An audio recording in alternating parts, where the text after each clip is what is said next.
I very briefly just want to kind of go through what the evolution has been of critical care coverage and the different models that are available so that we can focus on what model works best in which situation, right? If you're a smaller community hospital looking to establish a program to decrease transfers, this is going to look very, very different than a university academic hub and spoke model.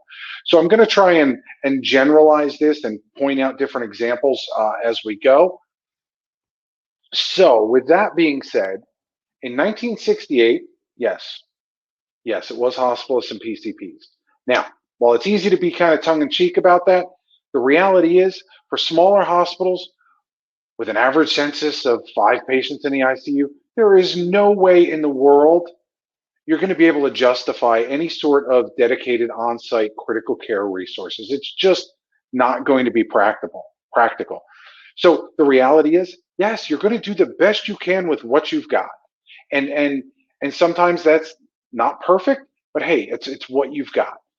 At the other end of that spectrum is a fully staffed critical care 24/7, 365 model. It is excruciatingly expensive and really only practical and applicable for those largest academic centers with stable and substantial and meaningful average daily census across typically multiple ICUs. One of the advantages is it makes it very easy to develop a closed ICU system because that's shown to kind of be the standard of care to say, hey, it's clinically more effective, more cost effective, more efficient, better operational metrics, et cetera.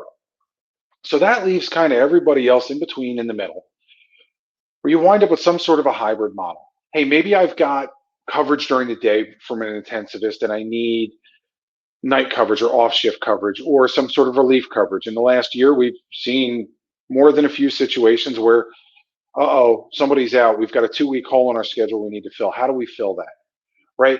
So this kind of bridges that gap, whether it is a hub and spoke model where the intensivist that's on 24/7 at the hub is now reaching out and extending that coverage to the spoke, or is it something that is contracted out to an outside vendor?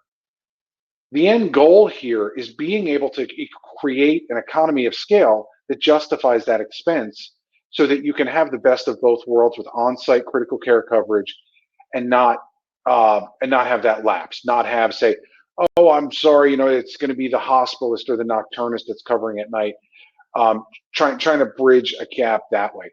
So the hybrid model has become significantly more prevalent in the last few years, last several years. The final one I want to touch on here real quickly is 100% tele-ICU, where you're in a position you can't afford, you can't retain staffing, whatever the reason, that you're going to be in a position to rely on telemedicine for your critical care coverage. There's the 2 tabs here. They're really just delivery methods. They'd be applicable in a hybrid situation just the same as they would in a virtual situation. As I'm sure most of you know, the bunker model was first, and that hardwired, very expensive initial operating cost. When it was launched, however many years ago, it really was innovative and it really lifted the bar. But now as we look at portable solutions and more scalable solutions and more cost-effective solutions, we're seeing most of these models are evolving to a more mobile situation. You have patients in the PACU that need to be seen by an intensivist, holding patients in the ER, you have rapid responses on the floor. All of those things are more amenable to a mobile platform, in addition to your dedicated ICU beds.